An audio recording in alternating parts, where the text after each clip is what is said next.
আসসালামু আলাইকুম ওয়া রাহমাতুল্লাহি ওয়া বারাকাতুহু। আপনারা দেখতে পাচ্ছেন আমাদের প্রিয় নবী হযরত মুহাম্মদ সাল্লাল্লাহু আলাইহি ওয়াসাল্লামের রওজা শরীফ। তো রাসূলের রওজাতে দলে দলে লোক যাচ্ছে সালাম পেশ করার জন্য।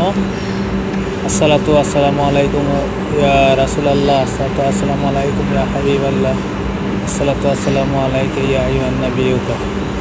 এইভাবে সালাম পেশ করার জন্য দলে দলে মানুষ যাচ্ছে বাবু সালামের দিকে। আল্লাহ সবাইকে রওজা শরীফ জিয়ারত করার তৌফিক দান করুক। আল্লাহ সবাইকে রাসূল সাল্লাল্লাহু আলাইহি ওয়াসাল্লামের রওজাতে এসে সরাসরি সালাম দেওয়ার তৌফিক দান করুক, এই দোয়াই আমি করি। সবাই ভালো থাকবেন, সুস্থ থাকবেন। আসসালামু আলাইকুম ওয়া রাহমাতুল্লাহি ওয়া বারাকাতুহু।